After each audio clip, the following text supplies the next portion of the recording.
নমস্কার। কবি জরিনা আক্তারের লেখা একটি প্রেমের কবিতা অসম্ভব আন্তরিকতা নিয়ে আজ আপনাদের পাঠ করে শোনাই। আশা করি ভালো লাগবে।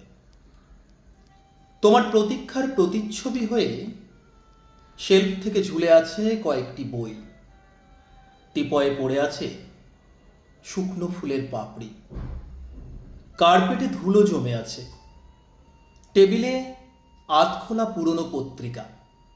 পর্দার কিছু অংশ খুলে পড়েছে হুক থেকে। কোনো কিছু সাজানো নেই বলেই তোমার প্রতীক্ষার গভীরতা আরো বেশি জমাট বেঁধে উঠল জলভার নত মেঘের মতো। যেন অজস্র ধারায় এখনই কথা বলে উঠবে পৃথিবীর সব প্রতীক্ষারত মানুষের ব্যাকুল হৃদয়। এতটা নির্ভরতা ছিল না। এত সব কোলাহলের মাঝে আমি আসব, এই কথাটি কি করে মনে থাকবে তোমার? বিংশ শতাব্দীর ঝড়ের রাতে কোনো বিরহীর মন কি একাগ্র বাসনায় নতজানু হয়? কি করে জানবো এই অস্থির সময়ে কেবল একটি স্বপ্নে তুমি স্থির হয়ে আছো?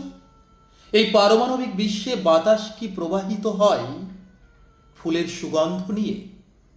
অথচ কি বিস্ময়করভাবে সোফার হাতলে আমার হাত আর তোমার দৃষ্টির ব্যবধান ঘুচে মাধবীলতার স্নিগ্ধতায় ভরে উঠল ঘর।